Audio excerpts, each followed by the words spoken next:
Welcome back. Continuing the news. The Director of Investigation at the Integrity Commission listed more than a dozen questionable donations, some of which were not authorized, which he says significantly depleted Petrojam's budget and in some cases may warrant a criminal investigation. Now, these donations were in excess of $320 million. The Integrity Commission report on donations by Petrojam listed several appalling breaches and causes for concern. The report referred to the years 2016-17 and 2017-18 and immediately noted a 127% increase in the dollar value of donations while giving to half the number of entities the year before. It listed 15 questionable contributions. They are all in excess of $1 million, but almost half of them breached company guidelines as they were not approved by the board of directors. They were also shrouded in what appears to be cronyism, nepotism, and improper accounting procedures. Among them, a $10 million donation to the Homestead Primary School for the construction of 2 new classrooms.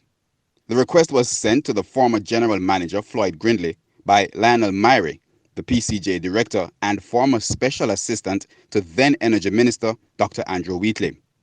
The investigation revealed that contractors Brighton Engineers Limited completed the classrooms at a cost of $9.5 million. The total amount donated for the construction of the classrooms was over $10 million. The Director of Investigation notes the remaining balance of over $500,000 is not accounted for.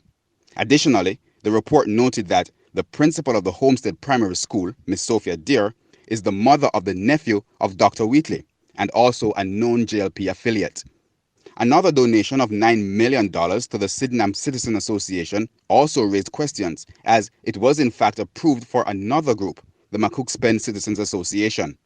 The report says the funds were diverted after the McCook's Pen group cancelled the request, but a representative of McCook's Pen refuted that claim.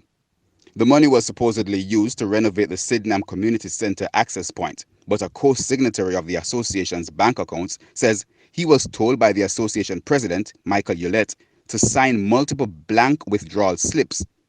The co-signatory therefore told the commission that the president was the only one seeing to the expenditure of the donation.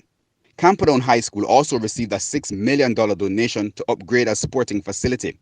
That request was made by Member of Parliament for East Kingston and Port Royal, Philip Paulwell. The report indicated that Mr. Paulwell said he was advised to do so by then Minister with responsibility for Petrojam Limited, Dr. Andrew Wheatley. However, Camperdown's principal says no construction work was done, as the donation was not enough to start the project. Mr. Paulwell told investigators that only $1.7 million has been used so far for surveying and architectural services, and that the rest, $4.3 million, is being held in an interest-bearing account at the National Commercial Bank. However, no proof was provided to support the argument. Donations to the Jamaica Athletic Administrative Association, J3As, and the Scientific Research Council for $5 million and $6 million respectively were not reflected on the company's records. Additionally, those two, along with payments to the University Diabetes Outreach Program amounting to $23.6 million, were not approved by the board.